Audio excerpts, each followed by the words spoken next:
제가 온다고 특별히 또 준비를 많이 했나 왜 이렇게 은혜스러운 생각을 합니다. 이번에 저희 단체뿐 아니라 한국의 세계 선교를 섬기는 모든 단체가 연합 멤버가 되는 한국 세계 선교 협의회 주관하는 세계 선교 전략회의에 인도 대표로 세미나 발표 참석차 한국에 귀국하게 되었습니다. 그래서 이렇게 다시 로뎀나무 또 자간치학교의 가족들의 얼굴을 맛보고 이렇게 말씀을 나눌 수 있는 기회를 갖게 되어서 하나님께 참으로 감사를 드립니다. 오늘 같이 나눌 말씀의 제목은 헷 족속의 지도자 아브라함이 되겠습니다. 잠깐 기도하겠습니다. 하나님 아버지, 복된 주일에 한자리에 모여서 하나님의 말씀을 상고하며 주님의 뜻을 바로 알고 주님을 바르게 섬기고자 하는 열망 가운데 이 자리에 모였사오니 주의 성령님께서 임재하여 주시옵시고 각 사람에게 친히 말씀하여 주시옵소서. 예수님의 이름으로 기도드렸습니다. 아브라함 하면은 뭐가 떠오를까요? 아브라함 하면 물론 믿음의 조상 아브라함, 제일 먼저 믿음의 조상이라는 생각이 떠오르고, 아브라함의 이미지가 여러 가지가 있겠지만 또 하나님의 친구라고 일컬음받던 사람이었죠. 또 이제 창세기를 보면 아브라함은 자기의 하나밖에 없는 외아들까지 하나님께 바칠 정도로 그렇게 절대적인 순종의 사람이었던 것을 우리가 알 수가 있겠습니다. 또 어떤 사람은 창세기를 공부한 사람은 또 열국의 아비 이런 말도 그 이미지도 떠오를 것입니다. 그런데 아브라함 그러면 어느 누구에도 쉽게 잘 떠오르지 않는 한 가지 이미지가 있는데 그게 바로 오늘 말씀의 제목에 나타나지만 헷족 속의 지도자. 아브라함 하면 헷족 속의 지도자. 그런 거는 잘 생각이 아마 잘 안 나죠. 아브라함이 죽은 아내 사라를 위해서 매장지로 쓸 땅을 사려고 그 헷족 속 그 사람들에게 갔었을 때 그때 헷족 속이 말했습니다. 당신은 우리 가운데 하나님이 세우신 지도자이십니다. 그런데 무슨 땅을 사시겠다고 하시니까 여기 이 땅 중에서 잘 좋은 곳을 골라서 아까 부인의 묘지로 삼으십시오. 뭐 이렇게 조선 성경에 나와 있는데 그렇게 얘기를 했습니다. 헷족 속은 기원전 15, 16세기에 지금의 시리아와 터키의 동쪽 지역을 통치하던 가나안 지역 족속 중 하나였습니다. 이 사람들은 해와 달과 땅과 이런 것들을 숭배하는 우상 숭배 신앙을 가지고 있었습니다. 이삭의 큰 아들 에서가 헷족 속 중에 그 헷족 속의 여인 중에 아내로 얻어서 결혼을 했다는 기록이 있죠. 또 다윗의 충성스러운 신하 중에 헷족 속 출신 우리아가 있었죠. 또 솔로몬을 낳은 다윗의 왕비 중 하나인 바세바가 바로 헷족 속의 딸이었습니다. 다윗 왕가를 보면 이렇게 헷족 속과 어느 정도 관계가 꽤 있었던 걸 알 수가 있습니다. 그러나 일반적으로 많은 사람들이 하나님이 도대체 헷족 속과 무슨 상관이 있을까? 기독교인이 헷족 속과 무슨 상관이 있을까 생각이 듭니다. 아브라함은 유대인의 조상이죠. 또 기독교인의 믿음의 아버지입니다. 그런데 헷족 속, 우상을 섬기는 그 우상 숭배의 나라, 이교도의 나라의 지도자라니, 이게 무슨 황당한 소린가, 이렇게 생각이 듭니다. 해족 속의 지도자는 아브라함의 명칭 중에서 가장 잘 안 어울리는 명칭인 것 같습니다. 그러나 우리가 사실 아브라함이라는 그 이름의 뜻만 생각해봐도 좀 다른 생각을 할 수가 있습니다. 아브라함의 그 이름의 뜻이 열국의 아비라는 뜻이죠. 해족 속의 지도자라고 하는 명칭은 열국의 아비라는 아브라함의 이름을 생각하면 아브라함이 가장 마땅한 명칭임을 알 수가 있습니다. 사람들의 일반적인 아브라함 이해는 믿음의 조상, 유대인, 기독교인, 교회와 관련이 있지만 아브라함의 이해 중에서 가장 중요한 것은 열국의 아비라고 하는 이름입니다. 왜 그러냐면은 하나님께서 일부러 그 사람의 이름을 바꿔주셨어요. 원래 이름은 아브라함인데 아브라함, 열국의 아비라는 이름으로 바꾸셨고, 그의 아내도 이름을 사라라고 바꾸셨는데 그것 역시 열국의 어미라고 하는 뜻이었습니다. 이 이름이 중요하죠. 어떤 이름을 부르는가에 따라서 그런 사람이 되는 것이죠. 우리 가운데 김뿌리 목사님, 김뿌리 집사님이 계시죠. 본인이 그렇게 이름을 뿌리라고 지어달라고 그랬어요. 왜냐하면 자기가 뿌리를 깊게 내리고 싶다. 그래서 오랫동안 뿌리라고 이름을 불렀더만 이제 뿌리가 아주 견고한 그 거목으로 자라나서 뭐 중국에도 그 뿌리가 워낙 뿌리가 깊으니까 가지가 막 중국에까지 뻗쳐가는 거목으로 막 자라나고 있는 걸 볼 수가 있어요.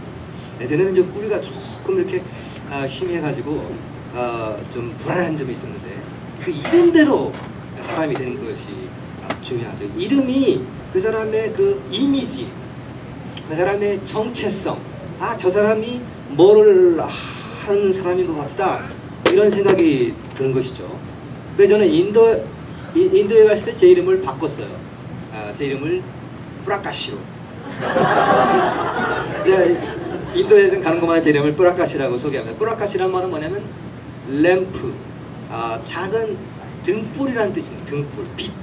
인도 사람들에게 등불이요 빛이 되고자 하는 소망으로, 기도하는 마음으로 이름을 뿌라카시로 바꿨어요. 근데 또 이 뿌라카시라는 이름이 유명한 그 인도의 장관의 이름이기도 하고, 또 뿌라카시가 하이카스트 브라만의 이름이기도 합니다. 다 여러 가지 다목적적인 보석이 있죠. 내가 하이카스트 출신이라는 은근한 그 암시를 또 감기는 거고요. 종합적인 목적으로 이렇게 했는데, 어쨌든 말하고자 하는 포인트는 이름이 그 사람의 그 정체성, 누군가, 뭐라는 사람인가를 말한다는 것이죠. 아브라함의 이름이 열국의 아비라고 하는 것은 대단히 중요한 것입니다.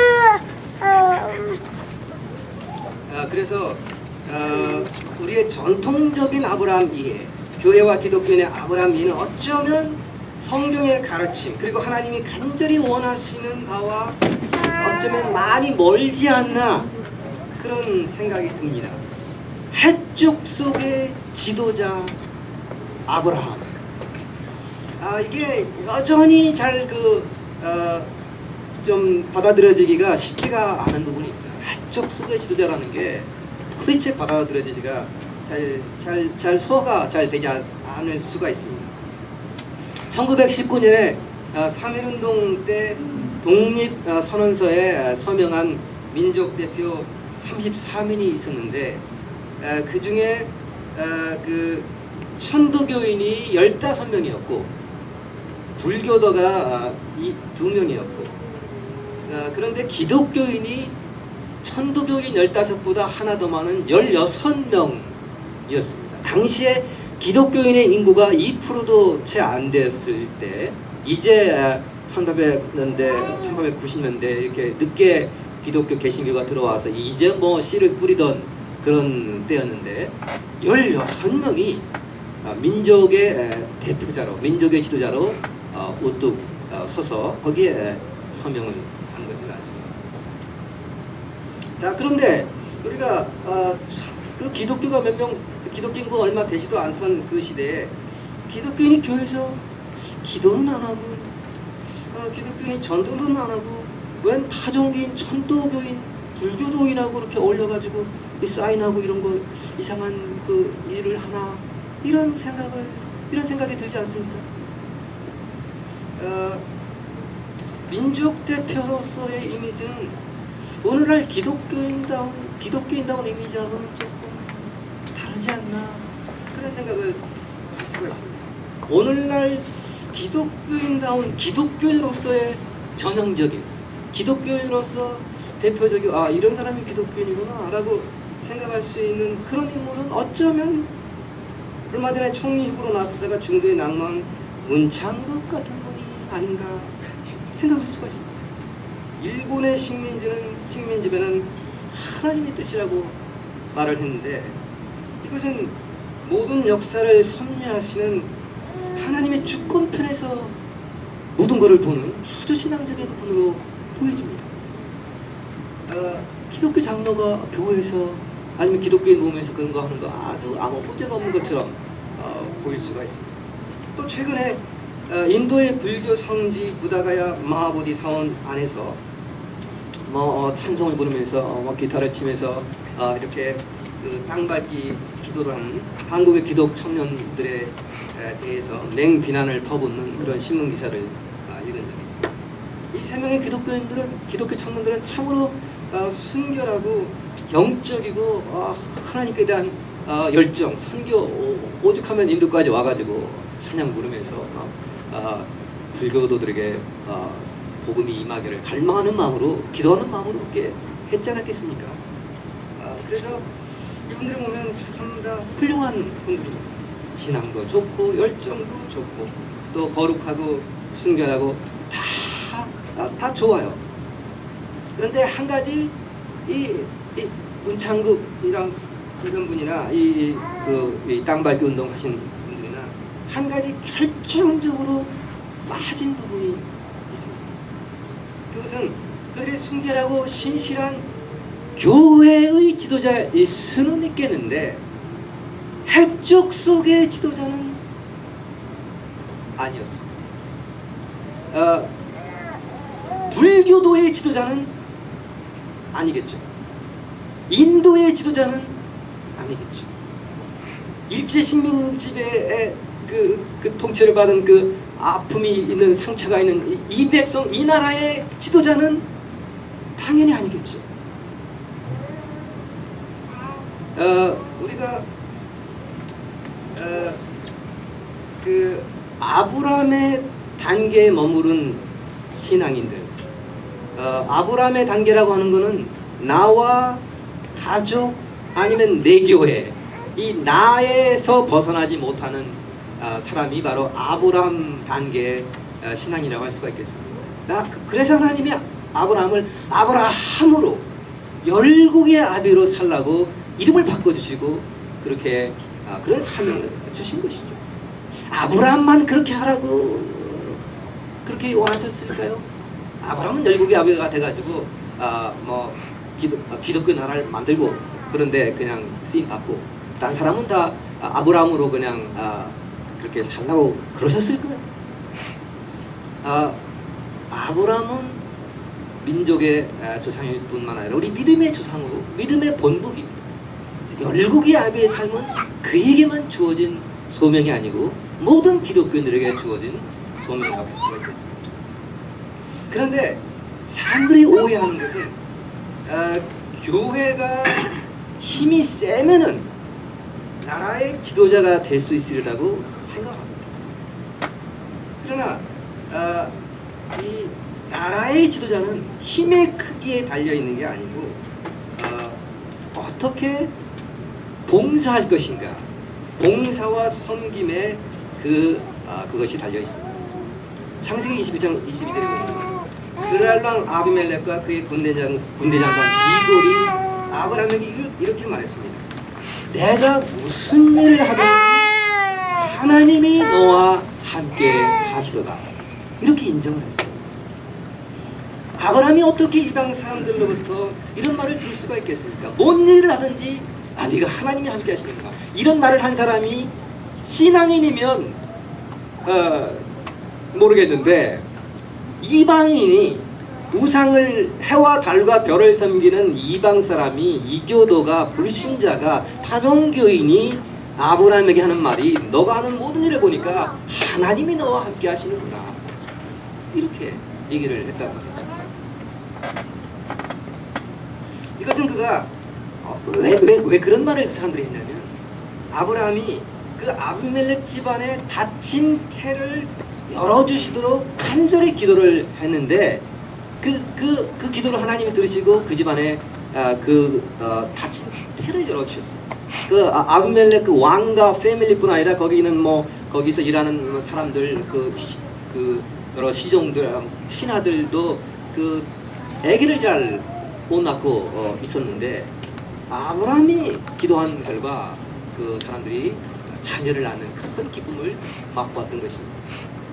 이렇게 그 사람들의 필요로 하는 거, 그 사람이 고민하는 거, 고통스러워하는 거, 좌절하는 거, 가슴 아픈 거, 그거를 끌어안고 그거를 위해서 간절히 기도하고 돌봐주고 섬기고 해결해주고 봉사하는 일을 했기 때문에, 정말 당신이 뭔 일을 하든지 하나님이 함께 하시는 걸 나도 알 수가 있겠습니다, 이런 말을 이방 사람이, 불신자가, 불교도가, 외부 사람이 그런 말을 했다는 것입니다.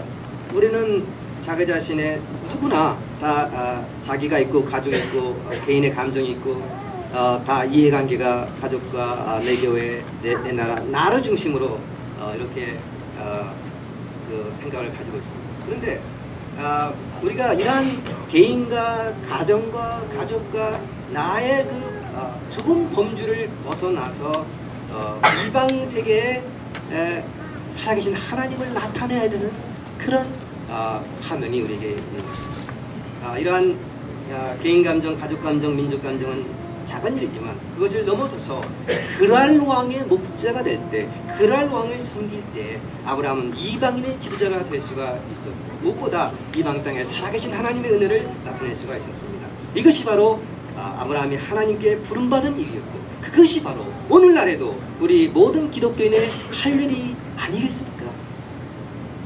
교회의 지도자는 교회만의 지도자가 아니라 교회 바깥의 사람들, 타종교인들과 세상 모든 나라 사람들의 지도자가 되어야 하는 것입니다. 우리의 감정, 우리의 이해관계가 아니라 다른 사람들의 감정을 존중해주고 그들의 필요를 채우고 그들을 섬기는 것이 바로 성숙한 기독교인이고 열국의 아비가 보여줘야 될 모습인 것입니다. 그런 점에서 독립선언서에 서명한 민족 지도자 33인중에서 기독교인이 16명이 들어갔다는 이 사실은 정말 자랑스러운 우리 기독교의 전통이라고 할 수가 있겠습니다. 이 전통은 1919년에만 안창호 선생님 시대에 그 시대에만 있어야 될 그런 전통이 아니죠. 오늘날 우리 시대에 계승돼야 되고 더 멋지게 발전시켜야 될 그런 역사적인 소명이 우리에게 있다고 보는 것입니다. 외국 종교로 들어온 기독교가 지금 한국의 주류 종교, 민족의 종교가 될 수 있었던 것은 초대 기독교인이 헷 족속의 지도자로서 이방 가운데 하나님이 함께 계심을 나타내었기 때문이라고 볼 수가 있겠습니다. 오늘날 한국에서 기독교가 불신자로부터 손가락질과 조롱을 받고 있는 것은 한국 기독교인이 교회의 지도자에 머물고 국가의 지도자, 불신자와 타종교인의 지도자로서 살아계신 하나님을 나타내는 일에 무관심하기 때문이라고 말할 수가 있습니다. 기독교인이 아무리 기도를 많이 하고 기독교회가 전도를 아무리 많이 하고 남의 종교 성지에 가서 땅밟기를 아무리 많이 한다 할지라도 그러면 그럴수록 기독교는 점점 주류가 아니라 비주류가 되고 사회의 등불이 아니라 사회의 문제와 갈등을 일으키는 사람들과 단체로 남게 될 것입니다. 백성들의 마음을 읽지 못하고 백성들의 아픔과 눈물을 보듬어주는 모임이 아니라 그 마음에 상처를 주는 그런 모임이 될 것입니다. 이런 속에서 우리는 우리 자신이나 우리의 자녀들 또 우리 자녀들의 자녀들이 기독교인이라는 자부심을 가지고 살지 못하고 도리어 기독교인이 수치스러운 이름으로 남게 할 것인가? 아니면 정말 여기 앉아있는 우리의 사랑스러운 우리의 이세들이 한국 땅에서 기독교인이라고 자랑스럽게 가슴 피고 살 수 있는 기독교인이라고 말했더니 그러세요? 그러시군요. 그냥 자연스럽게 존경심이 우러나오는 이름, 좀 더 알고 싶어서 근처에 다가오고 싶어하는 그런 이름. 우리는 내가 가진 우리의 신앙이 그런 신앙이 되기를 바랍니다. 우리의 자녀들도 그런 속에 자라나기를 바랍니다. 그렇지 않습니까? 자, 그렇다면 우리는 어떻게 살아야 하나? 이것은 내가 누구인가 하는 우리의 정체성, 나는 무엇을 위해 살아야 되나, 이것과 깊은 관련이 있습니다. 우리는 해쪽 속의 지도자로 부르심 받았고, 우리 교회는 해쪽 속의 지도자인 것입니다. 교회의 지도자는 말할 것도 없고, 그걸 넘어서서 해쪽 속의 지도자가 바로 우리가 가야 될 길이라고 말할 수가 있습니다. 1833년 영국에서 노예제도를 철폐한 윌리엄 윌버포스로 인해서 영국에서 기독교는 아주 영광스러운 이름이 되었습니다. 왜냐하면 기독교인이 백인들만의 기독교 종교라면 별로 영광스럽지가 못합니다. 그런데 이 영국인들과 백인들만의 지도자가 아니라 흑인과 아프리카의 많은 학대받는 자들의 지도자가 되었기 때문에 심지어 그들에게도 예수 그리스도가 주님으로 고백되어 줄 수가 있는 거죠. 왜냐하면 자기들을 해방시켜 줬기 때문에, 자기들을 사람으로 존중해 주었기 때문에, 그러니 감동이 되지 않겠습니까? 그래서 그리스도의 이름이 올라가게 되는 것이죠. 그런데 영국은 한 명의 윌버포스뿐만 아니라 많은 윌버포스가 필요했습니다. 그들은 안타깝게도 노예 제도는 버렸는데, 참 잘했는데 궁극적으로 제국주의는 버리지 못했습니다. 영국은 기독교의 나라였지만 아브라함의 나라로 그쳐버렸습니다.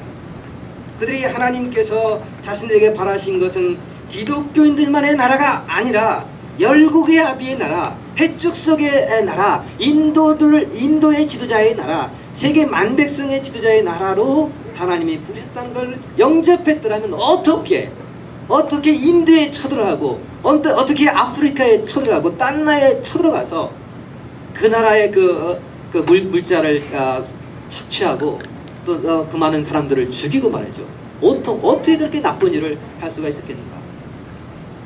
그죠? 만일 제대로 된 해축 속의 아비로서 사명을 가지더라면 요사이 한국에 코이카라는 게 있어요. 다른 나라에 우리의 기술과 우리 거를 가지고 가지고 그 나라를 위해서 순수 봉사하고 그 나라가 잘 될수록 모든 지원을 아끼지 않는 겁니다.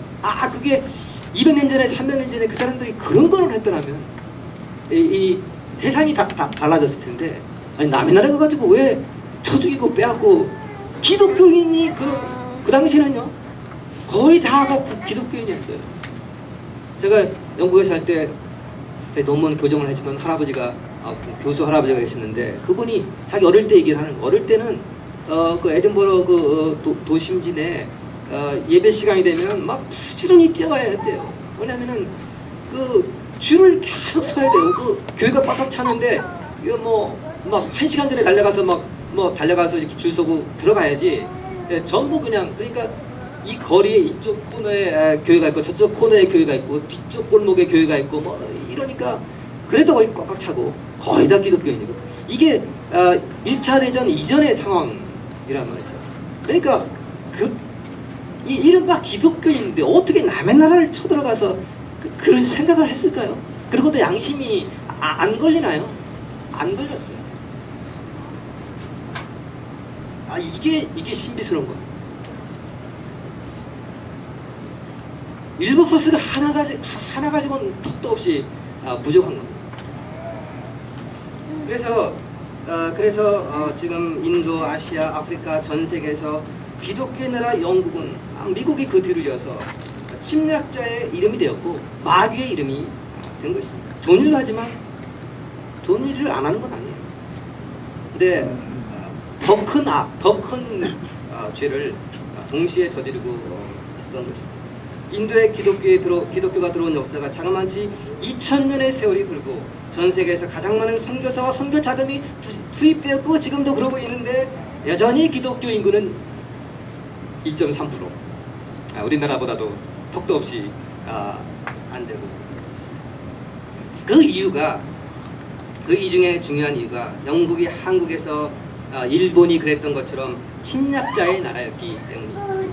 어느 누가 침략자의 종교의 진정성을 받아들이겠습니까? 어느 누가 마귀 같은 침략자가 전하는 좋은 소식이라고 받겠습니까? 그런데 그거는 뭐 영국 사람도 그랬지만 인도의 기독교인들도 또 마찬가지예요. 인도 기독교인 역시 안타깝게도 가난하고 학대받는 천민의 지도자는 될지언정 상층민의 지도자 힌두교인과 무슬림과 시크교와 제인교와 불교도의 지도자는 되지 못하고 있습니다. 인도 기독교인은 천민만을 위해서 투쟁하고 있고 천민들에게만 복음을 전하고 있는데 인도 기독교인들이 그렇게 하는 한 인도에서 기독교는 영원히 천민의 종교로 남아있을 것입니다. 이 상층민을 끌어들여야 되는데 상층민을 포용하지 못하는데 어느 누가 이 천민 종교로 들어오려고 그러겠습니까? 인도의 기독교는 천민으로서의 피해의식을 버리고 아브라함의 편협한 생각을 버리고 아브라함의 사명을 영접해야 되는 것입니다. 자신을 학대하는 상층민의 목자로 거듭나야 되는 것입니다. 아브라함같이 이 교도를 위해 헌신하고 봉사함으로써 힌두의 목자, 무슬림의 목자, 만백성의 목자가 되어야 하는 것입니다. 열국의 아비 해쪽 속의 지도자로 산다는 것은 그래서 참 어려운 일입니다. 참 좋은데 해쪽 속의 지도자 멋진 얘기인데 막상 그렇게 살려면 참 쉽지가 않습니다. 왜냐? 우리는 내 가족과 내 교회와 내 단체와 내 종교와 그게 먼저죠. 그것의 이익이 그거를 먼저 생각하게 됩니다. 우리 안에 이미 있는 사람의 신경을 쓰지 내가 알지도 못하는 저 길거리 지나가는 사람 그 사람을 위해서 내가 왜 희생을 하나요? 내가 길거리에 나 알지도 못한 사람의 감정을 왜 신경 써야 되죠? 여기 나와 함께 여기 앉아 있는 이 사람 교회를 위해서 헌금도 하고 이 교회를 위해서 충성하고 이런 사람을 마음을 잘 살피고 헤아리고 그렇게 해야 되지 않을까요? 그래서 교회에 따라서는요 아주 높은 사회적인 지위를 가지고 있고 많은 걸 가지고 있는 사람들이 교회에 나오는 그런 큰 교회도 서울에 많이 있습니다. 그러면 거기 나오신 분들의 마음을 잘 헤아려서 마음 안 상하게 하고 잘 하도록 그렇게 해야 되겠죠. 그러다 보니까 저 교회 바깥에 있는 사람들은 신경을 안 쓰는 거죠. 교회 바깥 사람이 뭔 상관이에요? 나하고 아무 상관이 없죠. 이게 바로 아브라함의 사고방식입니다. 교회만을 위해 존재한다면 그게 뭔 교회예요? 교회는 세상을 위해서 존재하는 거예요. 그러니까 세상에 신경을 써야 되죠. 세상을 무서워하거나 두려워하거나 세상과 타협하려는 게 아니라 세상의 목자가 되고 세상을 구원하고 세상에 빛을 비춘다니까 우리 자신을 절제하고 내 생각, 내 감정을 절제하고 우리의 이해를 좀 포기하고 저 사람들을 고려하고 저 사람들을 배려하고 저 사람들을 섬기고 이런 사고방식을 가지지 않는 한 절대 해쪽 속의 지도자로 살아계신 하나님의 영광을 이방 땅에 나타날 길이 없습니다. 근데 그러려면 이게 쉽나요? 늘 남을 생각해야 되고 나를 희생해야 되는 거예요. 한 가지만 예를 들면 인도에서 기독교인은 수치스러운 일입니다. 왜냐? 인도 사람은 술 마시고 담배 피고 고기 먹는 거 수치스러운 사람들이에요. 오염된 사람들이에요. 근데 가톨릭을 비롯해서 많은 신자들이 술을 마시고 담배를 피고 고기를 먹습니다. 그러니까 이방인 전도를 하려면 이방 땅에 하나님 영광 나타나려면 이거를 관도해야 돼요. 관대해야 되는데 고기 맛있는데 어떻게 고기를 그만둬요? 고기 그만두기 너무합니다. 또 인도 사람들은 혹시 아실란가 모르겠지만 결혼한 여자들은 전부 사리다가는 옷을 입는데 이 발등까지 그 옷이 내려와요. 다리를 완벽히 가립니다. 그 종아리를 완벽히 가립니다. 근데 이 종아리를 드러내는 사람은 수치스러운 사람이에요. 인도 땅에서. 그래서 그렇게 다니는 사람이 없어요. 이제 결혼한 사람 중에는. 그런데 인도 기독교인 중에 동북 인도에서 사는 사람들은 거기는 다른 문화예요. 그러니까 다 스커트 입고 이렇게 다니는 문화란 말이죠.